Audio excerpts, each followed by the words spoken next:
Halo, ketemu lagi di channel ini Info 93. Kali ini kita akan bahas soal-soal yang menyangkut materi pemadam kebakaran.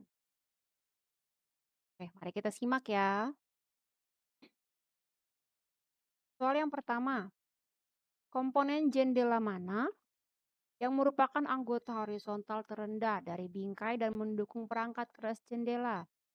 A. Ambang, B. Selempang, C. Jenang, D. Glazur. Jawabannya adalah A. Ambang.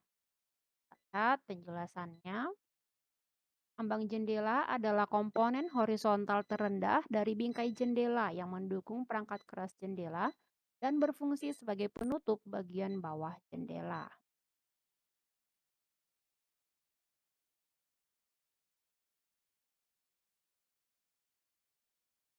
Soal yang kedua, jenis jendela apa yang hanya terdiri dari bingkai dan selempang stasioner berlapis kaca? A. Memperbaiki jendela. B. Jendela jalois. C. Jendela bergerak. D. Jendela tingkap.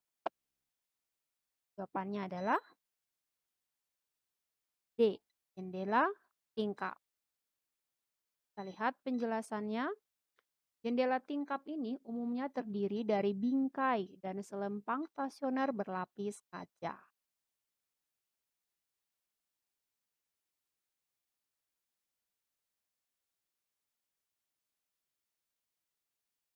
Soal ketiga, jenis jendela mana yang hanya memiliki satu selempang yang dapat dibuka dan perangkat penyeimbang yang menahan selempang yang dapat bergerak pada posisi yang diinginkan?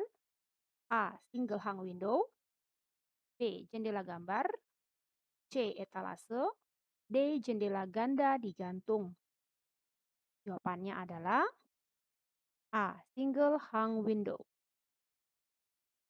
Kita lihat penjelasannya. Jendela jenis single hung memiliki satu selempang yang dapat dibuka, sementara selempang lainnya tetap dalam posisi yang tetap. Perangkat penyeimbang yang digunakan untuk menahan dan mengontrol gerakan selempang yang dapat bergerak.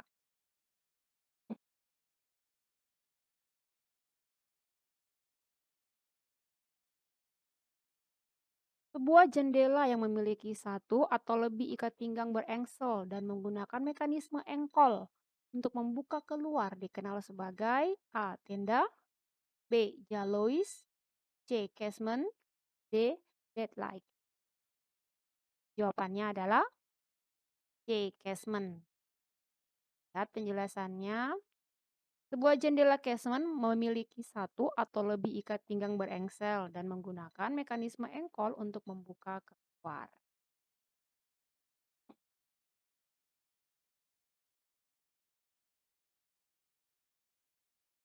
Jenis jendela mana yang memiliki banyak bagian kaca sempit yang tumpang tindih dan berayun keluar untuk membuka? A. Jalusi, B. Sayu, C. Lampu, D. Digantung ganda. Jawabannya adalah A. Jalusi. Lihat penjelasannya. Jendela jenis jalusi memiliki lebih banyak bagian kaca yang sempit, yang tumpang tindih dan berayun keluar untuk membuka.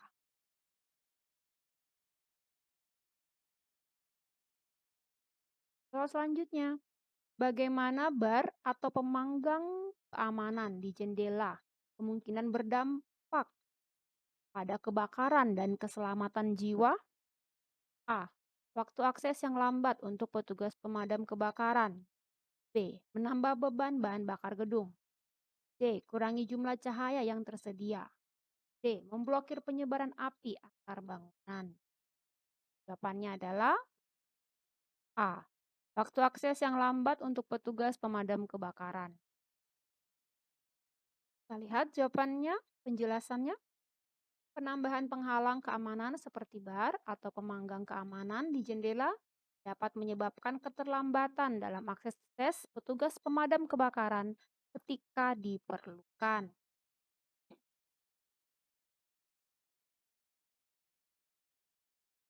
Daun jendela baja sering memblokir bukaan jendela interior seperti jendela kantor pabrik. Dan fungsinya paling mirip dengan A. Pintu baja bergulir. B. Mengayunkan pintu api. C. Pintu kaca berputar. D. Pintu geser horizontal. Jawabannya adalah A. Pintu baja bergulir. Lihat penjelasannya. Daun jendela baja yang memblokir bukaan jendela interior, seperti jendela kantor pabrik, memiliki fungsi yang mirip dengan pintu baja bergulir. Pintu baja bergulir dan daun jendela baja seringkali dirancang untuk memberikan keamanan tambahan. Energi yang dimiliki objek bergerak dikenal sebagai A. Energi kinetik. B. Energi termal. C. Energi potensial. D. Energi eksotermik. Jawabannya adalah A. Energi kinetik. Jelas ya soal yang ini. Jenis reaksi kimia di mana suatu zat menyerap energi adalah A. Reaksi endotermik. B. Reaksi eksoterik. C. Reaksi eksistensial. D. Reaksi eksotermik. Jawabannya adalah A. Reaksi endotermik. Lihat jawabannya, penjelasan jawabannya. Pada reaksi endotermik, suatu zat menyerap energi dari lingkungan.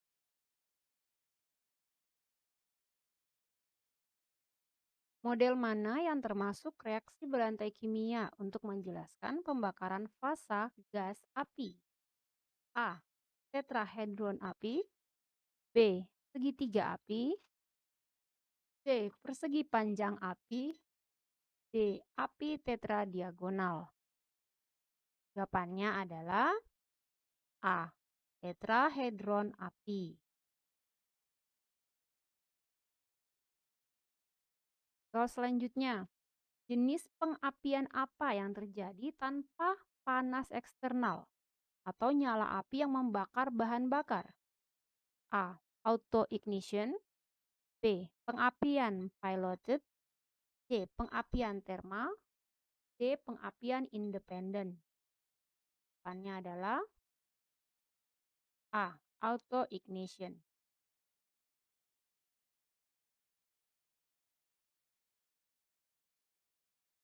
Jawabannya adalah auto ignition. Kita lihat penjelasannya. Auto ignition terjadi ketika bahan bakar atau campuran udara dan bahan bakar menyala tanpa adanya panas eksternal atau api yang membakar.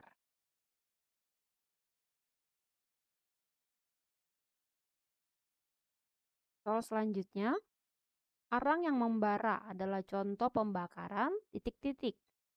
A. Non-on flaming. B. Panas. C. Menyala. D. Pirolitik. Jawabannya adalah D. Pirolitik. Lihat penjelasannya. Arang yang membara adalah contoh dari pembakaran pirolitik, yaitu pembakaran tanpa nyala api yang menghasilkan gas dan residu padat seperti arang.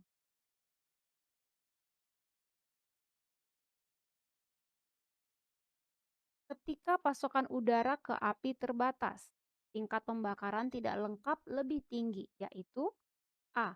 Meningkatkan kondisi pemadam kebakaran. B. Batas kepadatan asap. C. Menghasilkan lebih banyak asap. D. Menghasilkan lebih sedikit produk pembakaran. Jawabannya adalah C. Menghasilkan lebih banyak asap. Jelasannya, ketika pasokan udara ke api terbatas, tingkat pembakaran tidak lengkap lebih tinggi, yang dapat menghasilkan lebih banyak asap karena sebagian bahan bakar tidak terbakar sepenuhnya. Soal selanjutnya, Pernyataan mana yang secara akurat menggambarkan produk pembakaran yang dihasilkan dalam api struktur? A. Karbon monoksida bertindak sebagai bahan kimia asfiksia dan biasanya menyebabkan kematian akibat kebakaran sipil. B. Nitrogen dioksida adalah gas beracun yang dihasilkan saat bahan sintetis dibakar. C. Karbon dioksida adalah produk pembakaran paling berbahaya yang ditemukan dalam kebakaran struktur perumahan. D. Hidrogen cyanida hanya ada dan dapat membahayakan jika asapnya berwarna abu-abu tua atau hitam. Jawaban yang benar adalah A. Karbon monoksida bertindak sebagai bahan kimia asfiksia dan biasanya menyebabkan kematian akibat kebakaran sipil. Lihat penjelasannya. Karbon monoksida atau CO adalah gas yang dapat sangat berbahaya, dapat dihasilkan selama pembakaran dan dapat menyebabkan keracunan jika terhirup dalam jumlah yang signifikan. Ya, kita lanjutkan. Produk sampingan beracun dan mudah terbakar yang 35 kali lebih beracun daripada karbon monoksida adalah A. Hidrogen cyanida, B. Klorin, C. Fosgen, D. Nitrooksida. Jawabannya adalah C. Fosgen. Penjelasannya, fosgen COCl2 adalah produk sampingan beracun dan mudah terbakar yang dapat dihasilkan selama beberapa reaksi kimia, terutama yang melibatkan bahan kimia organik dan klorin. Fosgen lebih beracun daripada karbon monoksida dengan tingkat keberacunan yang lebih tinggi.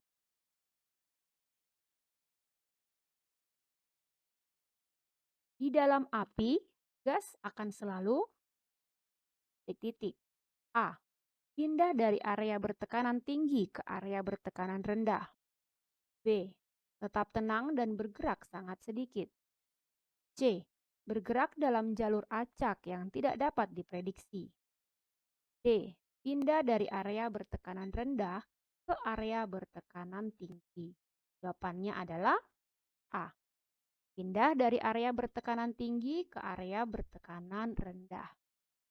Jelasannya, gas dalam api akan cenderung bergerak dari area bertekanan tinggi ke area bertekanan rendah, sesuai dengan prinsip dasar pergerakan fluida. Jelas ya?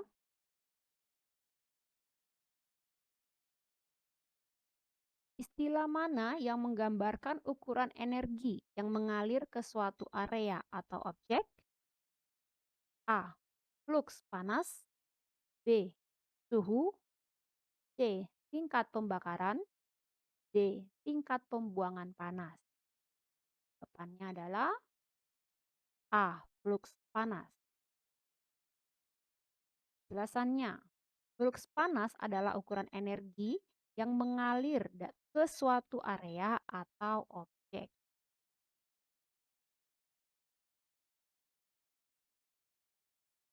Dua permukaan yang saling bergesekan menciptakan gesekan yang menghasilkan titik-titik. A. Energi mekanik, B. Energi kinetik, C. Energi kimia, D. Energi listrik. Jawabannya B. Energi kinetik. Lihat penjelasannya. Ketika dua permukaan saling bergesekan, itu menciptakan gesekan. Pada gilirannya menghasilkan energi kinetik. Energi kinetik adalah energi gerakan.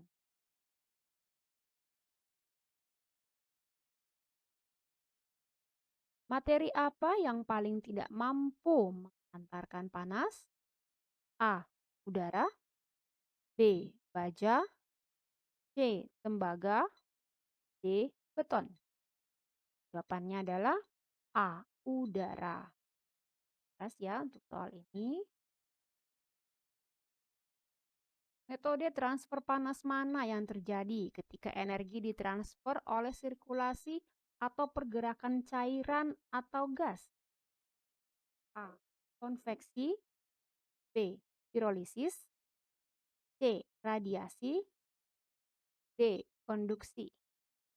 Jawabannya adalah A. Konveksi. Penjelasannya adalah metode transfer panas yang terjadi ketika energi ditransfer oleh sirkulasi atau pergerakan cairan atau gas disebut dengan konveksi. Kita lanjut ya. Ketika api mentransmisikan energi ke objek yang agak jauh darinya melalui gelombang elektromagnetik, ini adalah contoh dari A. Radiasi. B. Konveksi. C. Pelampiasan api. D. Konduksi. Jawabannya adalah A. Radiasi. Cukup jelas ya. Contoh bahan bakar anorganik adalah A. Hidrogen. B. Kayu. C. Plastik. D. Bensin. Jawabannya adalah A. Hidrogen. Hidrogen adalah contoh bahan bakar anorganik. Bahan bakar anorganik umumnya berasal dari zat-zat non-hidrokarbon, tidak memiliki rantai karbon dalam strukturnya.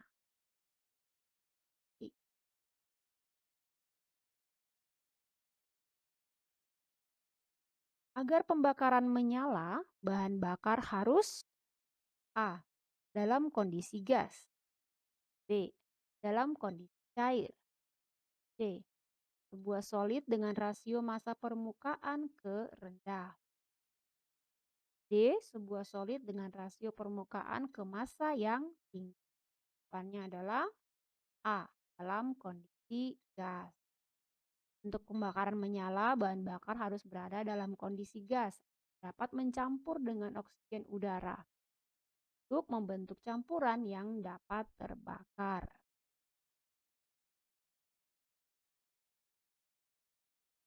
Untuk membakar, bahan bakar cair harus A.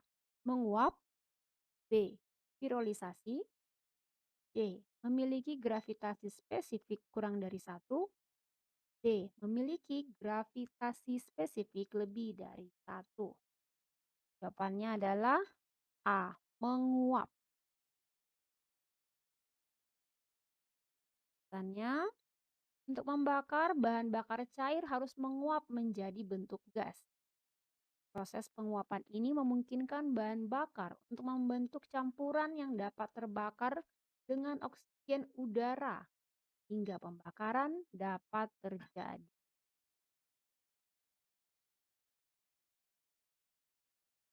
Lanjut ya. Suhu di mana pengapian pilot dari uap yang cukup akan memulai reaksi pembakaran berkelanjutan adalah A. Titik api. B. Titik nyala. C. Titik nyala. D. Titik pengapian. Jawabannya adalah B. Titik nyala. Titik nyala adalah suhu di mana campuran bahan bakar dan udara menghasilkan nyala api yang dapat dipertahankan setelah sumber panas eksternal dihilangkan. Jelas ya? Oke, kita lanjutkan ke soal berikutnya. Istilah yang menggambarkan sejauh mana suatu bahan bakar akan bercampur dengan air adalah A. Kelarutan. B. Ketidakmampuan. C. Solvabilitas. D. Dissolvability. Jawabannya adalah A. Kelarutan. Kelarutan merujuk pada kemampuan suatu zat untuk larut dalam zat lain. Dan dalam konteks ini, seberapa baik bahan bakar dapat larut atau bercampur dengan air.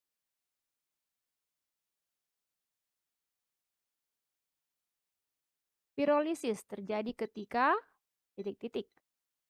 A. Bahan bakar padat dipanaskan secukupnya sehingga terurai dan mengeluarkan uap yang mudah terbakar. B.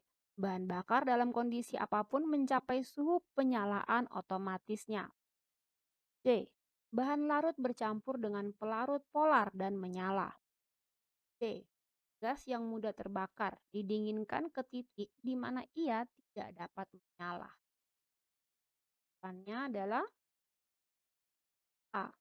Bahan bakar padat dipanaskan secukupnya sehingga terurai dan mengeluarkan uap yang mudah terbakar. Kita lihat penjelasannya. Pirolisis terjadi ketika bahan bakar padat atau bahan organik lainnya dipanaskan dalam kondisi terbatas oksigen sehingga terurai menjadi gas-gas, cairan, atau padatan lainnya tanpa pembakaran lengkap. Ini menghasilkan produk seperti uap yang mudah terbakar. Ya, apa pertimbangan utama saat menentukan seberapa mudah bahan bakar padat dinyalakan? A. Rasio permukaan terhadap massa bahan bakar. B. Ukuran bahan bakar. C. Massa bahan bakar. D. Bentuk bahan bakarnya. Ya, jawaban yang benar adalah A. Rasio permukaan terhadap massa bahan bakar. Jelasannya adalah rasio permukaan terhadap massa yang tinggi dapat meningkatkan kemampuan bahan bakar untuk teroksidasi dan membakar dengan baik. Jelas ya? Udara biasanya terdiri dari titik-titik persen oksigen. A. 21, B. 13, C. 35, D. 48. Jawabannya adalah 21%. 21% oksigen. Bagaimana atmosfer yang memiliki konsentrasi oksigen rendah 15% mempengaruhi pembakaran bahan? A. Bahan masih bisa menyala dan membakar pada rutin temperatur. B. Bahan akan terbakar sebentar tetapi kemudian padam dengan cepat. C. Atmosfer akan membutuhkan lebih banyak oksigen agar bahan padat atau cair dapat terbakar. D. Temperatur sekitar harus sangat tinggi agar bahan dapat menyala dan terbakar. Ya, jawaban yang benar adalah A. Bahan masih bisa menyala dan membakar pada rutin temperatur. Penjelasannya, meskipun konsentrasi oksigen pada 15% lebih rendah dari tingkat normal, itu sekitar 21%, itu masih cukup untuk mendukung pembakaran. Oleh karena itu, bahan masih bisa menyala dan membakar pada suhu rutin.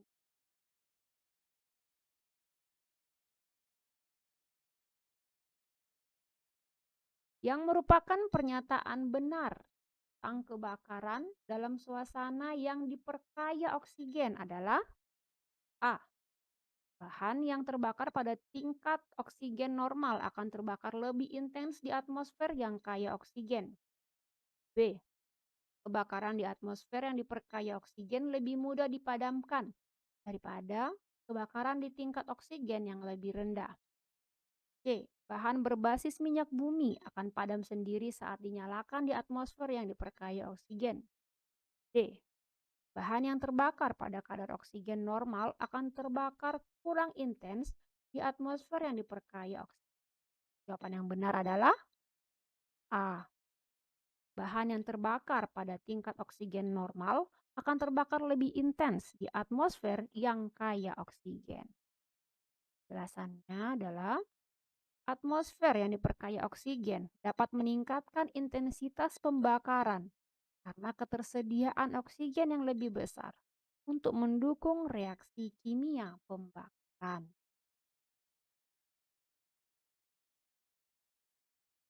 Soal selanjutnya, berapa batas konsentrasi di atas yang gas atau uapnya dikatakan terlalu kaya untuk dibakar? A. Batas atas mudah meledak atau mudah terbakar. Kat UL. B. Batas ledakan mudah terbakar atau disingkat LEL terkecil. C.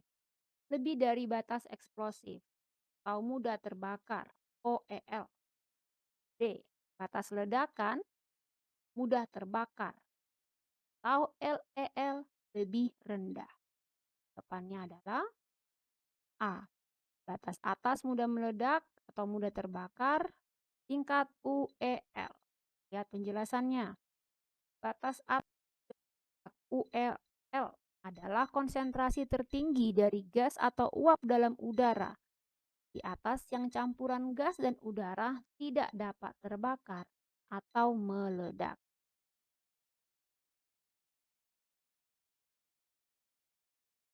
Kita lanjutkan. Pembakaran nyala adalah salah satu contoh dari A. Reaksi berantai kimia. B. Reaksi fusi. C. Reaksi fisi. D. Reaksi fotosintesis. Jawaban yang benar adalah A. Reaksi berantai kimia. Reaksi berantai kimia terjadi ketika satu reaksi kimia menyebabkan serangkaian reaksi lainnya secara berantai. Dalam kasus pembakaran ini melibatkan inisiasi, propagasi, dan terminasi reaksi.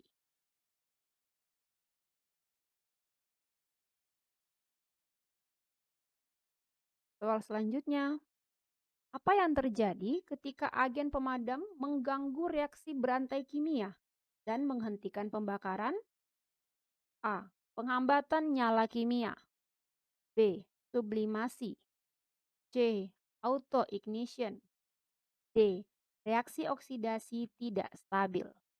Jawabannya adalah A. Penghambatan nyala kimia. Penjelasannya, agen pemadam api dapat menghentikan atau menghambat proses pembakaran dengan mempengaruhi reaksi berantai kimia yang terlibat dalam pembakaran. Ya. Ketika oksigen yang cukup tersedia untuk pembakaran nyala api, katakan sebagai A. Bahan bakar tidak terbatas. B. Panas terbatas. C. Ventilasi terbatas. D. Pembakaran terbatas. Jawabannya adalah A. Bahan bakar tidak terbatas.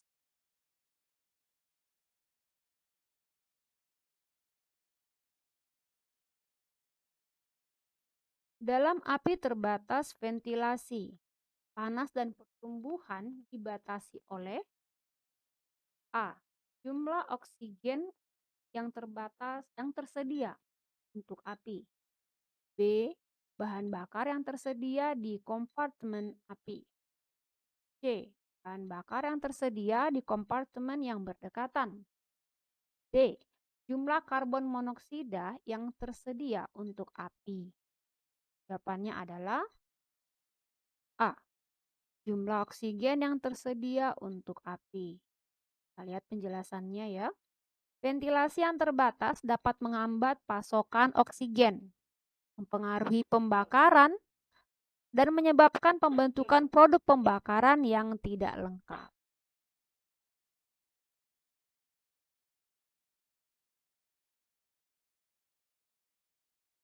Tahap pengembangan api mana yang terjadi ketika api kecil dan terbatas pada bahan bakar yang pertama kali dinyalakan? A. Baru jadi. B. Kerusakan. C. Pertumbuhan. D. Sepenuhnya dikembangkan. Jawabannya adalah A. Baru jadi. Selanjutnya, pada akhir tahap pertumbuhan, kebakaran dengan ventilasi terbatas cenderung memasuki kondisi awal pembusukan karena tidak ada lagi titik-titik yang cukup untuk membuat api berkembang sepenuhnya. A. Oksigen. B. Bahan bakar. C. Panas. D. Ruang. Jawabannya adalah oksigen. Jelas ya? Kita lanjutkan. Pada tahap awal pertumbuhan api, mana pernyataan yang benar ya? A. Kompartemen menyediakan oksigen yang cukup dan pengembangan tergantung pada karakteristik bahan bakar. B. Api selalu dapat dicirikan sebagai ventilasi terbatas. C. Api tumbuh dengan cepat dan berpindah ke kompartemen lain. D. Api tidak dapat dipadamkan dengan aman menggunakan alat pemadam api portable. Jawabannya adalah A. Kompartemen menyediakan oksigen yang cukup dan pengembangan tergantung pada karakteristik bahan bakar.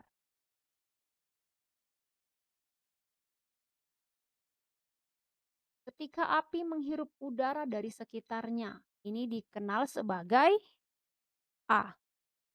Entrainment. B. Transisi. C. Penyerapan. D. Perwujudan. Jawabannya adalah A. Entrainment.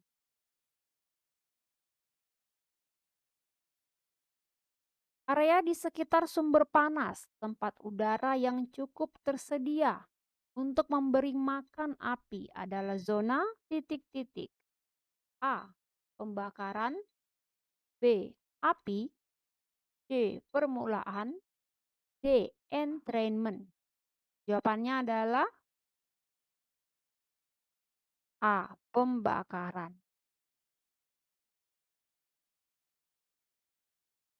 Kecenderungan gas untuk membentuk lapisan-lapisan berdasarkan suhu, suhu gas, dan tekanan adalah thermal, disebut dengan istilah A. Layering. B. Plying. C. Terpal. D. Laminasi.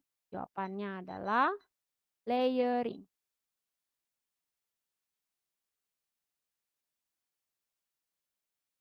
Munculnya api yang terisolasi atau terputus-putus yang bergerak melalui lapis gas panas dalam kompartemen dapat menunjukkan bahwa A. Flashover akan segera terjadi. B. Api memasuki tahap pertumbuhan. C. Api menjadi terbatas ventilasi. D. Penambahan oksigen ke kompartemen akan memaksa api membusuk. Jawabannya adalah C. Api menjadi terbatas ventilasi. Kita lihat ya penjelasannya. Terputus-putusnya api atau adanya ruang di antara bagian-bagian api dapat menunjukkan bahwa pasokan oksigen untuk pembakaran menjadi terbatas, yang dapat mempengaruhi pertumbuhan dan perilaku api.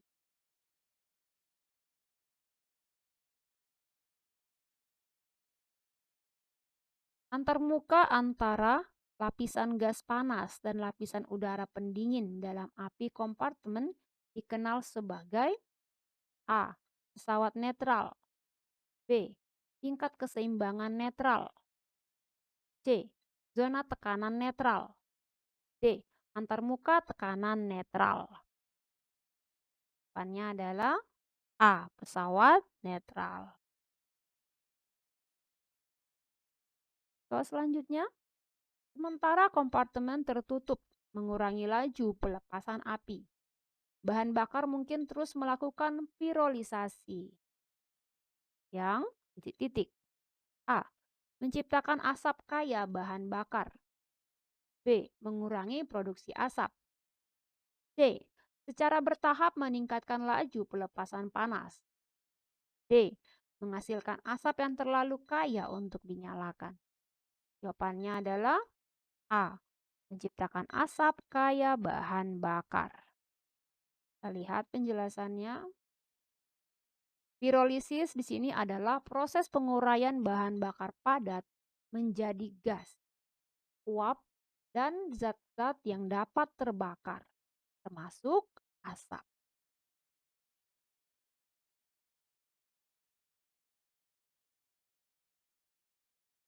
Pada kebakaran terbatas ventilasi, segala jenis ventilasi akan A. Meningkatkan laju pembakaran. B. Menyebabkan api membusuk. C. Menyebabkan api membara. D. Mengurangi laju pelepasan panas. Jawabannya adalah C. Menyebabkan api membara.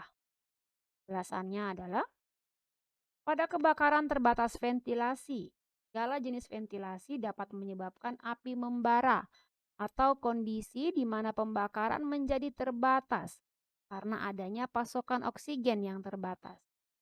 Ventilasi dapat mempengaruhi kondisi kebakaran dan perilaku api dalam kompartemen tertentu. Baik ya.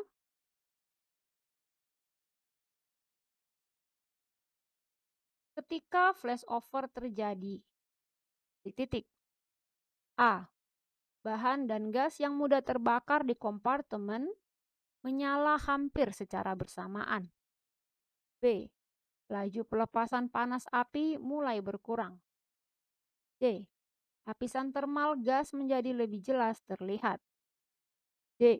Penggunaan ventilasi taktis yang terkoordinasi akan menciptakan lingkungan yang dapat dipertahankan bagi petugas pemadam kebakaran. Jawabannya adalah A. Bahan dan gas yang mudah terbakar di kompartemen menyala hampir secara bersamaan. Jelasannya adalah flashover. Ini adalah kejadian di mana suhu di seluruh ruangan meningkat secara signifikan dan semua bahan padat dan gas yang mudah terbakar di kompartemen tiba-tiba terbakar.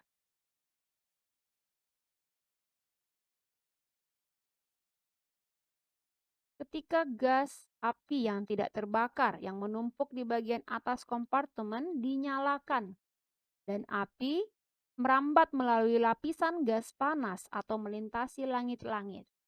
Ini disebut A. Rollover, B. Flashover, C. Backdraft, D. Ledakan asap. Jawabannya adalah rollover. Nah, rollover ini adalah fenomena di mana lapisan gas panas di atas api yang tidak terbakar secara bersamaan, menciptakan gelombang api yang merambat. Itu ya pengertian dari rollover. Soal selanjutnya, agar api dapat berkembang menjadi flashover, harus ada laju pelepasan panas yang cukup dan A. Ventilasi, B. Jenis bahan bakar, C. Jumlah bahan bakar, D. Konfigurasi bahan bakar. Jawabannya adalah A. Ventilasi. Cukup jelas ya untuk soal ini. Lanjutkan ke soal berikutnya. Apa indikator yang akan terjadi flashover di api kompartemen? A. Menurunkan bidang netral, B. Api pembakaran gratis, C. Suhu menurun dengan cepat, D. Adanya produk pembakaran. Jawabannya adalah menurunkan bidang netral.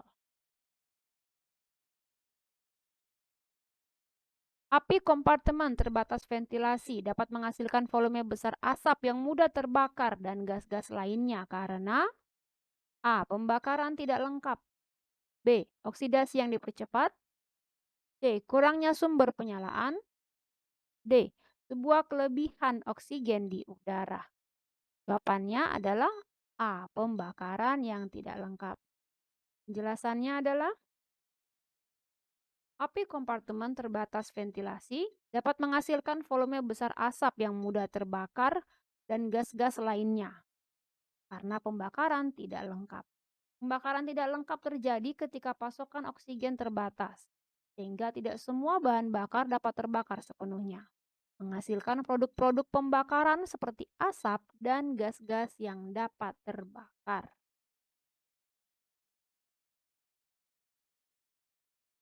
Apa yang bisa mengarah ke backdraft? A. Ventilasi ruang yang dipenuhi asap kaya bahan bakar. B. penambahan air ke kompartemen yang akan flashover.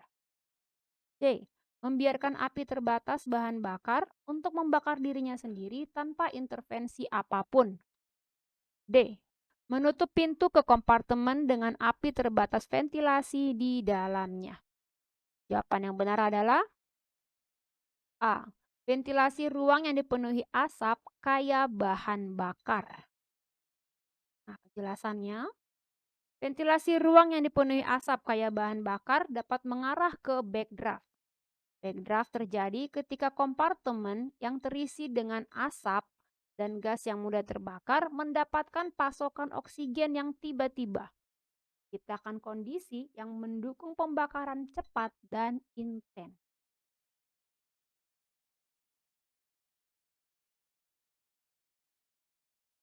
Kapanpun kompartemen atau ruang berisi produk pembakaran panas, petugas pemadam kebakaran harus mempertimbangkan potensi backdraft sebelum A. Membuat bukaan apapun ke kompartemen. B. Peralatan penentuan posisi. C. Melakukan salvage dan overhaul. D. Pembuangan air ke dalam kompartemen. Jawabannya adalah A. Membuat bukaan apapun ke kompartemen. Soal selanjutnya, tahap yang dikembangkan sepenuhnya terjadi ketika laju pelepasan api yang panas memiliki A. Mencapai puncaknya. B. Stabil. C. Mulai naik. D. Mulai menurun. Jawabannya adalah A. Mencapai puncaknya. Metode yang paling efektif untuk meningkatkan laju pelepasan panas dalam api yang dikembangkan sepenuhnya bahan bakar adalah dengan A. Berikan lebih banyak bahan bakar. B. Memberikan lebih banyak oksigen. C. Memperbesar kompartemen api. D. Mengubah konfigurasi bahan bakar yang ada. Jawabannya adalah B. Berikan lebih banyak oksigen. Kita lihat penjelasan dari soal ini. Oksigen merupakan salah satu faktor kunci yang mendukung pembakaran, dan peningkatan pasokan oksigen dapat meningkatkan intensitas dan laju pelepasan panas dalam suatu kebakaran.